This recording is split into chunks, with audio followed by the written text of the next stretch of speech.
സങ്കടം പ്രലോഭനമാകുകയാണ്. നമ്മുടെ ജീവിതത്തിൽ ഇങ്ങനെ ഉരുകിത്തീരുന്ന അനുഭവം ഉണ്ടാകുന്ന വേളകളിൽ ഓർക്കണേ, ഇതെനിക്കായി ഒരുക്കപ്പെട്ടിരിക്കുന്ന പരീക്ഷയുടെ കാലമാണ്. ആ പരീക്ഷയിൽ വീഴാതിരിക്കാൻ എന്ത് ചെയ്യുന്നത്? ഉണർന്നിരുന്ന് പ്രാർത്ഥിക്കണം. നമ്മളങ്ങ് പരീക്ഷണങ്ങളിൽ, സഹനങ്ങളിൽ തളർന്നു വീണ് പോകരുതെന്ന് ഇന്ന് ഒത്തിരി പേര് കാണുന്നുണ്ട്. എന്ന് വെച്ചാൽ ജീവിതം സുഗമമായിട്ടൊക്കെ പോകുമ്പോൾ കർത്താവിൽ ആ സന്തോഷം, പള്ളിപ്പോക്ക്, പ്രാർത്ഥന ഒക്കെ കുഴപ്പമില്ലാതെ പോകുന്നു.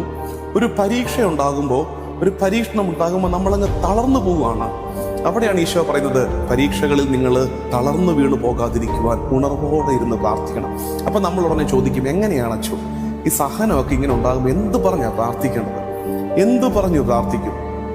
ശരിക്കും പറഞ്ഞാൽ ഇങ്ങനെ ശരീരം കാന്തുന്ന വേദന ഉണ്ടാകുമ്പോൾ, ചില രോഗാവസ്ഥ എന്നൊക്കെ പറഞ്ഞാൽ നമുക്ക് ഒരു പ്രാർത്ഥന ഒന്ന് ഉരുവിടാൻ ആവത് പോലും ഇല്ലാത്ത രീതിയിൽ നമ്മുടെ ശരീരം തകർക്കപ്പെടുന്ന അനുഭവം ഉണ്ടാകും. മാനസിക വ്യഥയുടെ